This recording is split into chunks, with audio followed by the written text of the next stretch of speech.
right, and we're back. So, following up last week's excellent episode of the Mandalorian Book of Boba Fett. Who knows what the hell this show even is anymore, but following up the very excellent episode that we had last week, we had another episode of the Book of Boba Fett that's actually an episode of the Mandalorian.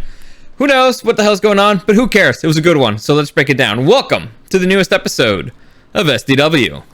Super Dario World!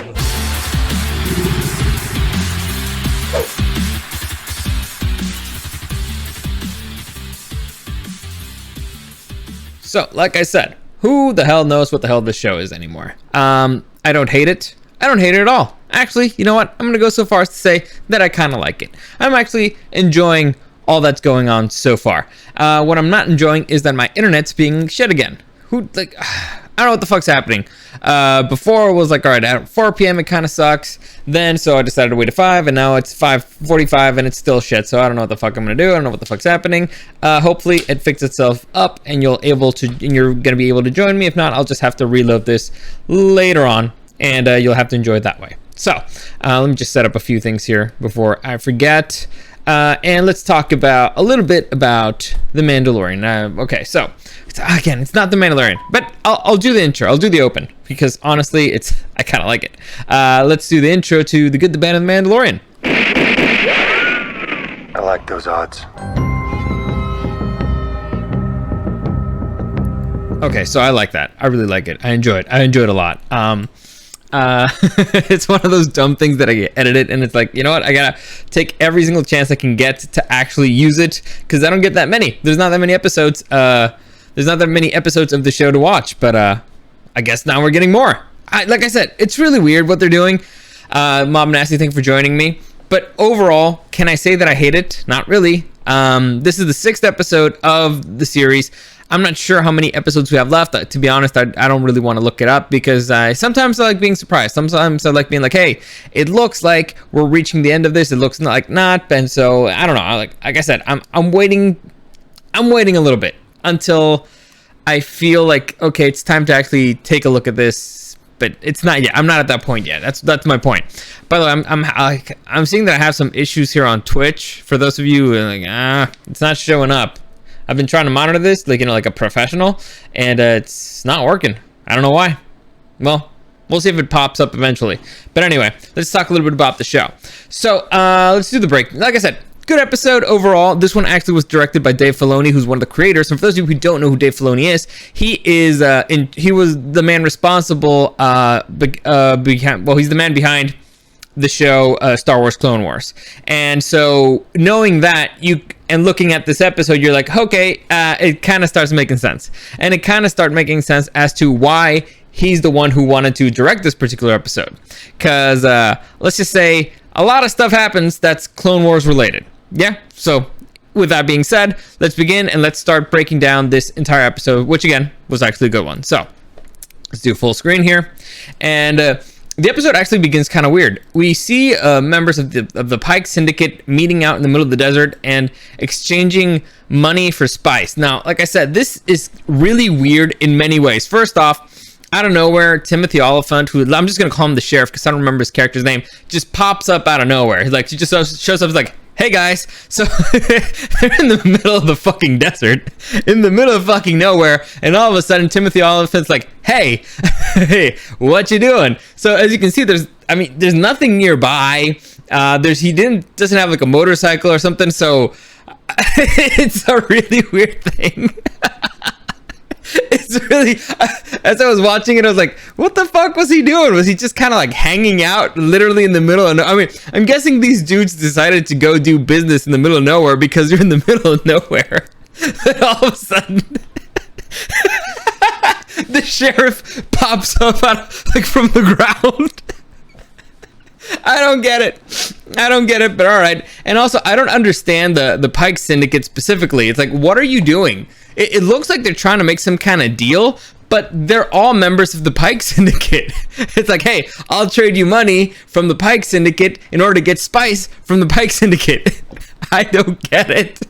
This whole interaction makes no fucking sense. And in fact, the whole Pike Syndicate thing doesn't make any sense because we saw that we're there before. So the big deal in this season is that the Pike Syndicate is coming and taking the space was being promised to them, and they're coming to take over because they want the spice. By the way, for those of you who don't know what spice is, it's a thing that they use in sci-fi. Basically, they need it for space travel, right? It's a type of rare earth mineral that they need for space travel. Anyway, that's the dumbed down version of it, but whatever. So you got the Pike Syndicate that's there basically to control this area. It was promised to them by the mayor, and the thing that makes this really weird is they try to make it look like the Pike Syndicate is arriving because of the mayor. If it wasn't for the mayor, they wouldn't really be there. Except when we saw the Boba Fett flashbacks, we saw the Pike Syndicate was there. Like, they were already in the area. The whole train robbery thing, you remember, it was the Pike Syndicate. The Pike Syndicate is who he went to make a deal with in behalf of the Tusken Raiders. So this whole storyline doesn't make any sense. But all right, I mean, I get it. They want to put a big bad in there, and the Pike Syndicate is a big bad. It's a big mob-like organization. But then they put him here in the middle of nowhere trying to trade money for spice between each other, which makes no fucking sense. And out of nowhere, the freaking sheriff pops up and is like, hey guys, how's it going? I don't get it. But I enjoyed it. It was enjoyable. Like imagine, honestly, this felt kind of like a play. Like imagine like the sheriff pops in from off station, like, hey guys, what you doing? It looks like you're committing crimes.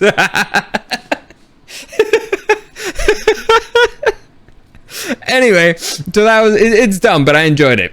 Anyway, so you got this whole conversation with the sheriff, and by the way, this whole thing was set up for a reason, and I'll tell you what the reason was. But basically, the sheriff is like, hey, don't do anything stupid. They do something stupid. He ends up killing 3 out of the 4, and tells the 4th one like, hey, stop and think about what you're doing. And the 4th one is like, all right, I'm thinking. And the sheriff's like, all right, just leave the spice and you can be on your way. And the guy's like, the spice worth more than your town. And the sheriff's like, yeah, I know.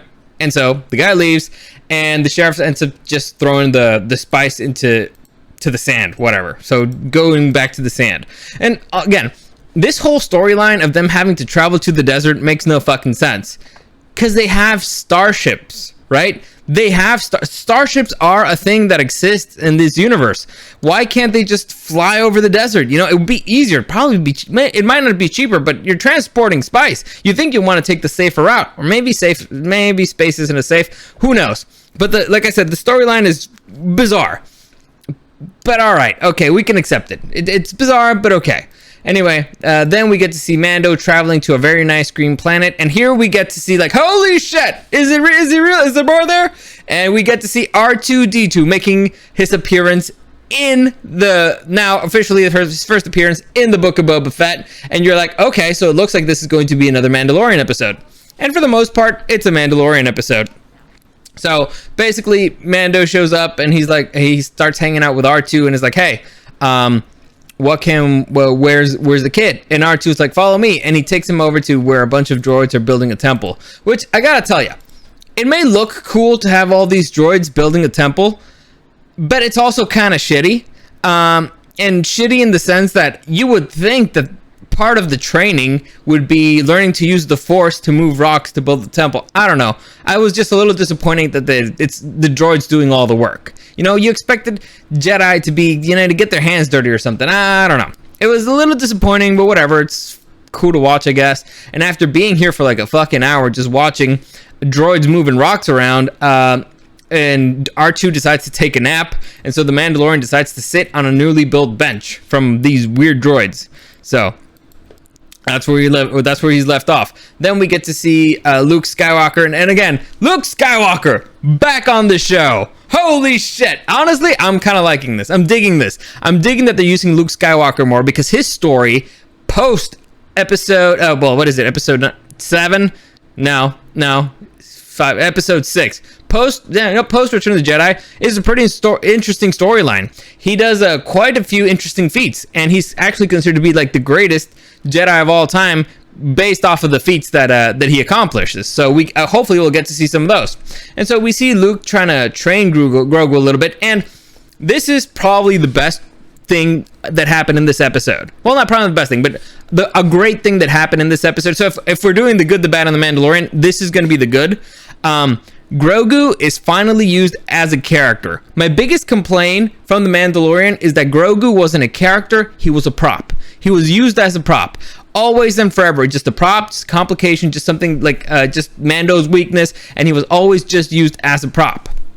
Here, he's actually a character. Here, he actually has kind of a storyline.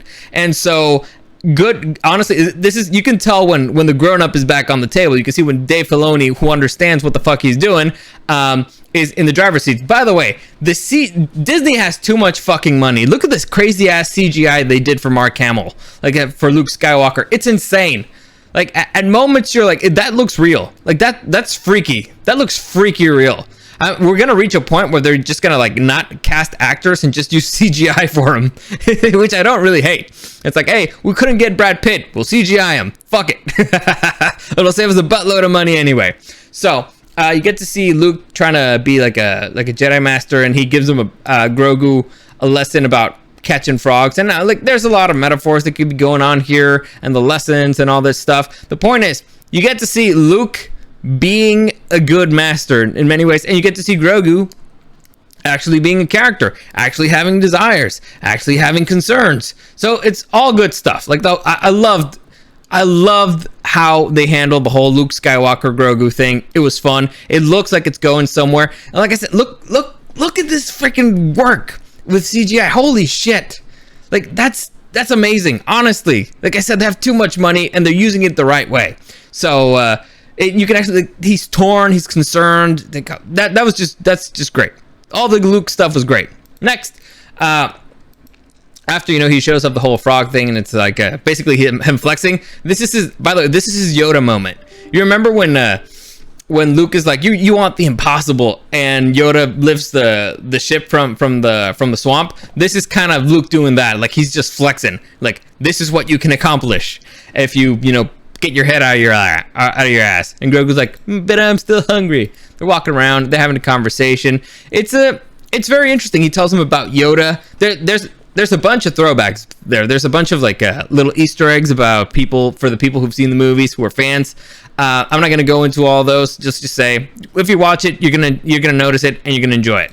So we also get to see a flashback of Grogu and how, because Grogu doesn't know a lot of his past, so we get to see a flashback. And in this flashback, we actually get to see 3 Jedi Knights protecting Grogu, and then get killed. So these are like the 3 most pathetic Jedi Knights I've ever seen. I'm assuming they were Padawans, because holy shit, you got 3 Jedis in a hallway being attacked by clones, and they lose. Like, in a hallway, one of them could have just thrown the lightsaber and just, they turned all those clones into ceviche. Like, they could have actually attacked, but no. So, what? Honestly, those 3 deserve to get killed for being dumbasses. And for some reason, nobody hit Grogu. I'm getting, he's small, so maybe that's why they missed him. But who knows? The point is, it's pretty clear here that that Grogu was taken by clone troopers. Now, this is pretty interesting, because you guys remember where we saw Grogu for the first time. He was not with the Empire. In fact, it's pretty clear that the Empire was looking for Grogu. They were chasing after him. So it's one of those things like, okay, so there's still a lot more to the story that we haven't been told. We don't know everything about Grogu's past, and we need to know a lot more. Actually, we don't know shit about fuck when it comes to Grogu and his backstory. But now there's a piece of the puzzle. We know that he was with the Jedi before, which makes sense because, he's Force sensitive, and he's very Force sensitive. And also, we know that he was taken by clone troopers, so that at one point he was at least under the control of the Empire. So we'll see where the rest of the story goes. Next, after that, Grogu was like, oh man, that's really weird. And again, this whole interaction, Luke saying like, I'll teach you to protect yourself and how to use the Force, blah, blah. This brings us back to Mando. And Mando actually gets visited by none other than Ahsoka Tano. So Ahsoka Tano makes her appearance in this, again, in the Book of Boba Fett. So everybody and their mother from The Mandalorian is just showing up. Everybody is just hanging out on this particular episode, because again, this is a Dave Filoni episode. So I don't hate it. Now, Ahsoka Tano has a good relationship with Mando. They left in pretty good terms. It sucks that they didn't mention anything about what Ahsoka is doing, because what she's doing is pretty interesting, and I think, I mean, she's gonna get her own series. I wanted them to give us some kind of a hint about what that series could be. They didn't do it. It was unfortunate, but whatever. The point is, Mando and Ahsoka talk about what Luke is doing there, how he's in the safest place in the galaxy, basically, and he takes Mando over to Grogu, and this honestly was a missed opportunity, because they keep talking about choice, and when Mando is presented with the opportunity about giving Grogu his gift, he never says like, well, it should be his choice. So missed opportunity there on the writers, but I guess Mando's never been that kind of a poetic character in any way. Although he does have some pretty cool lines. So there you go. Like the line of Ahsoka Tano is, "I don't control the wants of others," and like, all right, well, I don't control his rights. But he's just, all right. So missed opportunity there for a cool line, but whatever. Again, it's never been a strong suit, and it all builds up to the moment of Mando being like, all right, I want to give him this gift. That's all I came here for. I mean, he wants to see it, but he wants to give him this to keep him safe. And Ahsoka Tano was like, listen, if you see him, this is going to be worse for him. And this is actually a pretty interesting situation. It's like, what do you do? Like, we know this about we know this about Mando. His biggest weakness, always and forever, has been that stupid kid. All right, he will do the dumbest fucking things because of that kid. It's been very annoying. Now, I like Grogu. I like the baby. I like the character in general. Like, I think the idea of it's cool. They just haven't used him as a character as much. And I hate that he turns Mando into a dumbass. Unfortunately, it's canon. He has historically been a dumbass because of that kid. So, at least they're consistent. And here, I don't understand why they needed to double down on this particular thing until we see it later on. So, Mando made the decision at the end of The Mandalorian Season 2 to let go of Grogu. That was his decision. He did it. He let go. Like, he sent him off with his kind. This episode, however, this time, so it was really weird to see Mando have to make this decision again. Like, you just did it. You just did it at the end of your season. You even broke your code and took off your helmet, which, by the way, again, this was another complaint of mine, that he took off the helmet the episode before, but whatever. So it's like it lost the weight of that moment. So you already let go of him. Why are we seeing this again? Why this whole Mando having to give up Grogu situation? And now it makes sense, because it's not about Mando. It's about Grogu, who is, again, in this episode, actually a character. But we'll get to that when we get to that. Anyway, the point is, Mando leaves the armor with Ahsoka Tano and leaves without seeing Grogu. So he leaves, and I mean, I guess he didn't know that people are force sensitive, and Grogu sensed him. So as his ship is going, Grogu's like, "Papa, no!" And well, he doesn't actually say it, but he's like, yeah. Anyway, so he continues his training with Luke, which is actually really fun to watch. Training is fun. I don't know why watching somebody train is super interesting. Seeing Luke pass down wisdom, seeing Luke calm and happy is very interesting. It's a very interesting version of Luke, because we're used to seeing Luke who's angry, who's angsty, who's like the angsty teenager. But no, this is a calm dude. He said peace. He said balance with the Force. He's actually pretty wise, and so it's fun to watch, to see that, okay, this is what became of him, or this is what it was becoming of him until tragedy struck again. Or again, if you're going with the canon of the number movies, but whatever, it's how you want to see him. It's what you expect it to happen. He matured throughout the number movies, and from 1 to 6, he closed up that particular dark chapter of his life, and you expected him to move on in a peaceful, calm way. And this is what you get to see, him actually trying to do good, him actually trying to be a good master. So again, it's a good thing to watch. So you get to see the whole training thing. There's 101 like Easter eggs there, like homages to the other movies. He talks about balance, he talks about the Force, all good stuff. Grogu gets to train with the stupid droid thing that shot at Luke in episode 4. But he's not blindfolded, so that's cheating. Whatever, doesn't matter. But he's still technically a baby.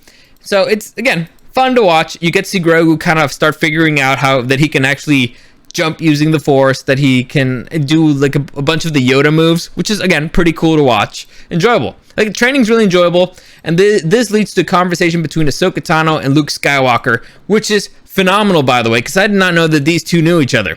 Now, for those of you who don't know who Ahsoka Tano is Darth Vader, aka Anakin Skywalker's Padawan learner. So Ahsoka Tano, so Luke Skywalker's dad is Ahsoka Tano's master. He's the guy who trained her. Now, the reason why that she did, well, you watch the Clone Wars. It's mainly about Ahsoka and Ahsoka's part in the Clone Wars. Well, it's not mainly about her. It's about the Clone Wars in general. But that's where you get to meet Ahsoka. And basically, Ahsoka is not actually a Jedi. She left the Jedi Order, and it's one of the reasons why she kind of survived the Order 66. And so there's more than that. Also, she kind of had to fight her way through an entire ship full of clones. It's pretty badass. It's a really epic finale for the series. The point is, I did not know that these two knew each other. It would have been actually fun to see them meet. It's like, hey, your dad trained me. And it's like, hey, my dad loved you. This is really weird. Like, my dad was more of a dad to you than to me. This is crazy. And like, can you tell me stories of him before he was Darth Vader? That would have been really super cool. So unfortunately, we didn't get to see it, but it does feel like a natural place for the relationship. And the weird thing here is that Ahsoka, like, the way that he treats Luke is like, all right, he treats him with kind of like not like a little brother type of vibe, but like a master type of vibe. Like Ahsoka knows that Luke Skywalker is more powerful, and she respects him for it. And it's a really bizarre situation because Ahsoka Tano is a badass in her own right. She's a legit badass.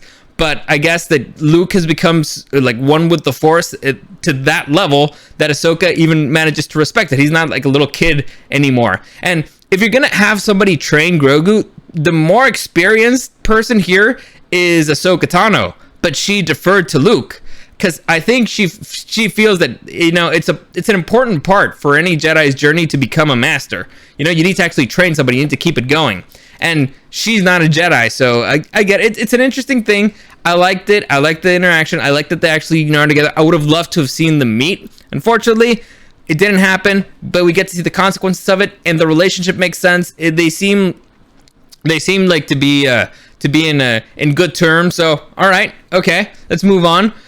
So basically, Ahsoka's like, hey, the Mandalorian brought him this gift, and Luke's like, man, there's too much of he's torn. He's confused. The kid's confused. He's not 100% here. And so this leads us to a very interesting situation that will develop later on in the episode. In the meantime, we get to see Mando return to Tatooine, go to Jabba's palace, which is now Boba Fett's palace. And basically, after parking his fucking ship in a very bizarre scene, we get to see basically the plan that Boba Fett's setting up. You know, the mayor's out of off-world, and the Pike Syndicate is coming in and taking over. So now we need the muscle, and we got a big ass Wookiee, Kasadik. I still don't remember his name.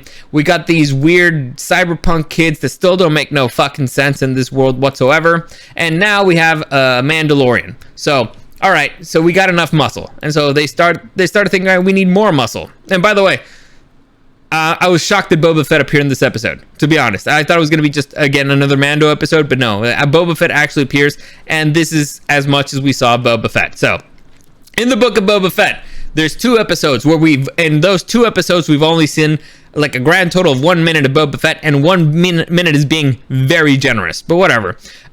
We get to see Mando go back to the town where we saw the sheriff before. You guys remember that they slayed this dragon, basically. I believe it was the beginning of season 2. Anyway, so he arrives at the town, and then this really bizarre situation pops up where a deputy tries to give him shit about parking his starship in the middle of the desert. He's like, you can't park, you have to go further out. It's like, are you fucking kidding me? Like, I've never wanted to kick somebody's ass. So I never wanted to get somebody's ass to get kicked more than that. It's like, we're in the middle of the fucking desert. We're in the middle of fucking nowhere. There's sand here, there's sand there. What's the difference between parking my ship in this sand than in the sand over there, besides me having to walk more? You fucking dick. I hated this guy. I was like, you know what? Fuck that guy. he's a fucking moron. Anyway, so the sheriff shows up and they have a conversation, and Mando basically is like, hey, I need your help. We need you to come help us with the Pike Syndicate. And the people of the town, the bartender's like, fuck you, we don't, that's a city folk problem. We don't have your problems out here in the outskirts. That's city folk issues. And Mando's like, it'll come here too eventually, so you better help me now. The sheriff's like, hey, listen, you and me are square. I'll talk to the people of town. I'll see what I can do. Mando's like, all right, fair enough. I'm leaving. So he leaves. And then the sheriff calls a meeting of the town, and before that, he sees somebody approaching on the horizon. He sees somebody approaching from very far away, and so he tells people to, hey, you know what, just go inside for a bit. And it's at this moment, and unfortunately I guess I can't get him here, but it's at this moment that I was like, holy shit. Is it possible? Is it? Because you get to see a guy walking in. He looks kind of like a cowboy. And you're like, holy shit. Can it? Are they doing it? Is he popping up? Who is that? Could it be? Can it be? Can it be? And he keeps getting closer and closer and closer. And the closer he gets, you're like, holy shit. Are they doing it? Are they really doing it? And so all of a sudden you get to see him, and it's Cad fucking Bane. Cad fucking Bane! Yes! So for those of you who don't know who Cad Bane is, basically bounty hunter mercenary from the Clone Wars. Legit badass. And I mean legit badass. From beginning to end, every single episode that he was in, he is a force to be reckoned with. He took down Jedi Knights. He took out bounty hunters. He managed to beat clone troopers. He managed to outwit and outskill the Bad Batch in several situations. Legit confirmed badass has entered the arena. The Clone Wars keeps taking over the Disney Plus world, and I fucking love it. I love it.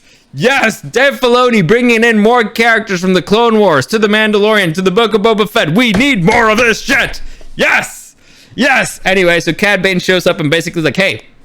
The one thing that I didn't like about the performance is that the guy just kept putting like his teeth up. It was really weird, and that he did not lean that hard on the accent. Now, Cad Bane has a pretty thick accent. I can't do it. I can't do the Cad Bane accent. Like he's kind of like a cowboy, but in an alien sort of way. I can't do it. I can't do him justice. I'm trying.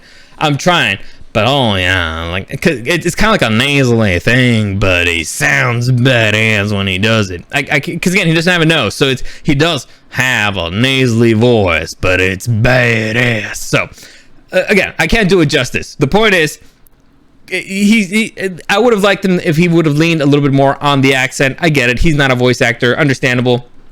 Everything else seems cool. The deputy walks out, and here immediately you're like, okay, so the deputy's dead, right? So he's a goner because he's going up against Cad fucking Bane.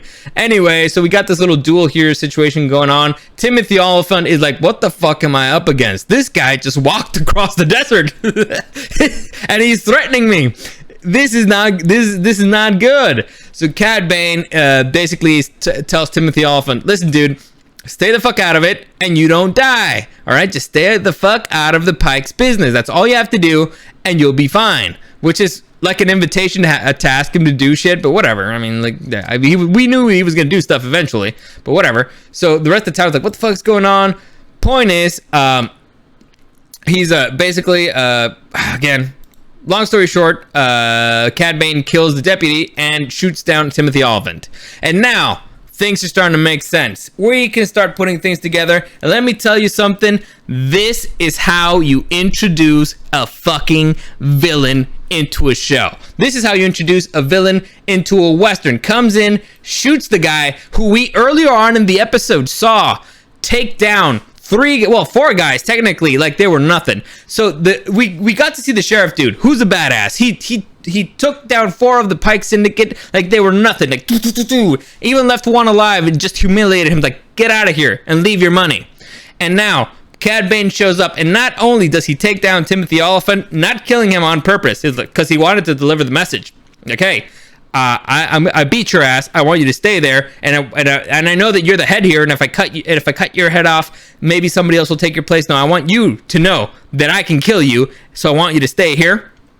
And so he shoots Timothy Oliphant in a way that he's not going to kill him, and then he kills his deputy like they're nothing. So a legit badass is is beat by a new villain who's being introduced live action for the first time. That's how you bring in a villain, ladies and gentlemen. This is something that Dave Filoni understands, and this is why I trust Dave Filoni kind of for the most part for doing a good job with the show, with the Star Wars universe, because now we got a badass on the other side. So far, we only got like a bunch of, Pike Syndicate masked dudes who, all right, there's a lot of them, but do they really look scary? Not so much. Now, Cad Bane's behind them, and we know that he's fast enough to outduel Timothy Olyphant. If you watch the Clone Wars, you know that he even beat Hunter from the Bad Batch. So things are getting pretty interesting in this particular arena. Next, continuing on, and then he just walks off into the sunset. Walks off again. The fuck? he just walks across the desert. That's how you do it. Walks in, delivers the threat, kills your deputy, shoots you, walks out like it's fucking nothing in the middle of the desert. Ladies and gentlemen, Cad Bane is in the arena. Yes!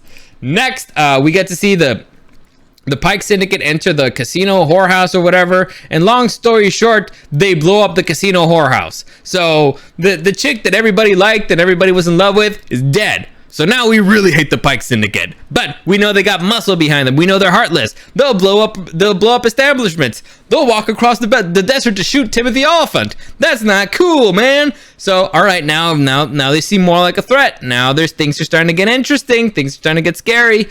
Then we go to the Jedi Temple where we see Grogu and Luke, and Luke basically gives Grogu Sophie's choice. And now this, again, things are starting to make sense as to why Mando went to see him. Like I said, the end of The Mandalorian Season 2 was Mando saying goodbye. This was about Grogu. And here again, they're using Grogu as a character. Basically, Luke gives him an option. Hey, you could take this Mandalorian armor, or, I mean, it's a chainmail, but it's made by a Mandalorian, and it's made for Beskar, but so I'm going to call it this Mandalorian chainmail. Or you could take Yoda's lightsaber. You can only pick one. If you go with the chainmail, you go back with the Mandalorian. If you pick the lightsaber, you get to stick with me.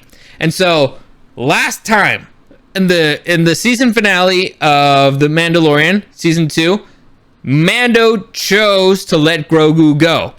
This time, Grogu has to make the decision. Again, he's not a prop anymore. He's an actual character who has to make an actual important decision. He knows what happens if he takes either side. He likes what he's actually grown with Luke.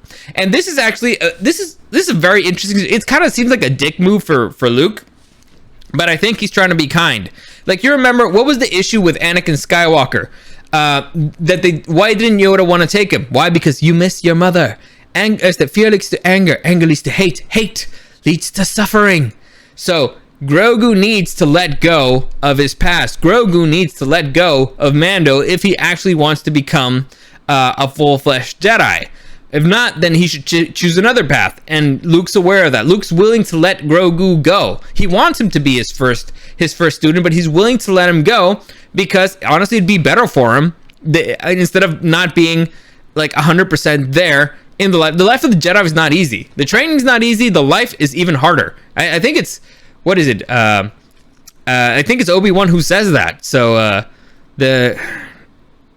I don't remember when he says, but I think it's Obi-Wan who says it. So he gives him this choice, and it's actually out of kindness, or at least I think it is out of kindness. And so again, it's really good to see Luke growing up this way, maturing. It's hard. It's a tough decision to put the kin on, but it's a good one. So now Grogu needs to make a choice again. He's a character, actually gets to make a decision, which is good. And I think that's pretty much where the episode ends. Yes. Oh, no.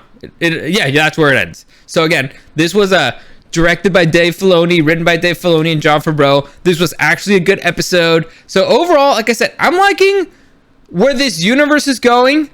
This had nothing to do with Boba Fett. Like, nothing to do with Boba Fett. This is all The Mandalorian, basically. And I'm not hating it. I'm not hating it that it's The Mandalorian, because The Mandalorian is pretty good. But what does this mean for the rest of the series? Now, I gotta be honest. All right. The first few episodes of the Book of Boba Fett really don't make much sense, because they were kind of like, introducing the Hutts as villains, and then it turns out, nah. now they introduced the Pikes as villains, and it turns out, yeah, okay. Why didn't they just keep the Hutts? I don't understand why they didn't just keep the Hutts as villains. It could have been fun. It could have been like the Hutts in there trying to take over take back Jabba's territory. They hire Cad Bane. They're moving spice. They take down the Pike Syndicate. That could have been fun. I don't understand exactly what the whole plot is in that sense, but you know, they're giving us more Mando, more Grogu, more Luke. Are they going to keep showing up? I hope so. I love seeing Luke Skywalker. I loved seeing Luke Skywalker on screen again, seeing his story continue. I like the direction his character's going. I want to see Grogu's decision, because honestly, I'm pretty torn. Because like a part of me is like, I think they want to keep Grogu in the show, but I kind of want him to stay with Luke. I don't know. I'm torn. So there's many interesting things that they're working on, and they're being developed, and they're going into an interesting direction. And honestly, Luke should have his own spin-off show, because I will watch the fuck out of that. So if I'm going to watch the fuck out of Ahsoka Tano's show, I would watch the fuck out of Luke Skywalker's show. And I'm liking how they're kind of appearing a lot in each other's shows. You know, sometimes, let's say for example, with Buffy the Vampire Slayer, when Angel got a spin-off, Angel and Buffy really did not interact that much anymore. Here, they're interacting a lot. Like Boba Fett came back to screen on The Mandalorian. He was there for quite a few episodes. I think like half the season he was in it. And now Mando's appeared in two of the 6 episodes of the series. In fact, he's taken over the show. So listen, this is good. Honestly, more character interactions. They might have their own individual storylines, but there's more character interactions than I expected. I'm liking it. I hope we get more of this. It's been fun. The last few episodes have been fun. The first 4 were meh. These 2 have been really good, because again, it was the Mandalorian in disguise, and so we'll see how it goes. As always, I think that's a good place to stop. As always, any comments, questions, or suggestions, you can find me at Super Dario World on YouTube and on Twitch, streaming sometimes. I don't know. Next week's I don't know what I'm doing, because again, my schedule's kind of wacky, but I'll try to do at least a few live streams next week, so you can send me questions directly and all that stuff. It's more fun that way. If you want to send me something privately, you can only do that on Instagram at Super Dario World and at DarioSDW. Anything else I'm forgetting? No, that's it. Like, follow, subscribe, all that stuff really helps me out. As always, thanks for joining me, and I'll see you again next time.